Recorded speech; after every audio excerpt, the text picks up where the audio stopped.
12 anyos na batang lalaki sa Sariaya, Quezon. Pinatay na, sinunog pa. Maraming netizens naniniwalang guilty si Chief Justice Renato Corona. Suspect sa pagpatay sa barangay captain sa San Pablo City, pinaghahanap pa rin. 180 candidate soldiers nag-donate ng dugo.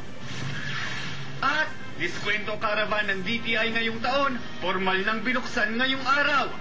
Ng Diskwento Caravan 2012 ng Department of Trade and Industry sa Lipa City kaninang umaga na magbibigay ng mababang presyo sa mga consumer.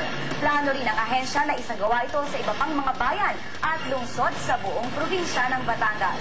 Nagpapatrol, Ernie Manyo.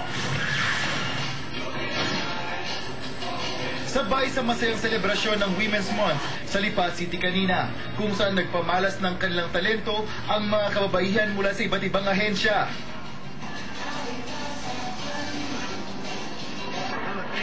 Formal din binuksan ang Diskwento Caravan 2012 na naglalayong makapagbigay ng mas murang presyo para sa mga pangunahing bilihin ng mga konsumidores. It is going to be lower. Even lower dun sa mga distributors nila dito. Di ba, may layers tayo, retailer, distributor, tapos direkta. Yun ang dapat na presyo niyan. Na yan naman ay inaasahan natin hindi naman ipagtatampo ng ating mga magtitingi, ng ating mga retailer, na ito naman na is only going to be for 2 days. Bukod sa mga prime and basic commodities, tampok din sa caravan ang mga natatanging produkto ng lungsod.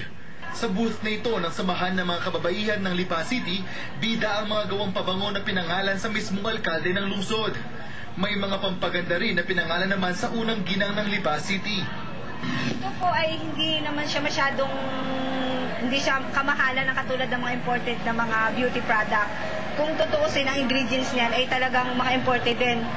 Kaya lang mura kasi si Ma'am ang nag-provide niyan para magawa. Para dun sa mga kababaihan. At yan po yung maging project po din ng mga bawat barangay ng mga kababaihan.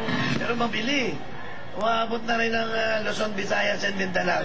Marami kumukuha dito, dinadala sa ibang lugar. Sa isang booth naman na ito, tampok ang high-tech sanitary napkin na bukod sa mass absorbent, may negative ions din ito na nakatutulong panlaban sa cervical cancer. Maaari rin itong magamit ng mga kalalakihan para makaiwas sa prostate cancer. Dahil meron din siyang benefit na anti-inflammatory.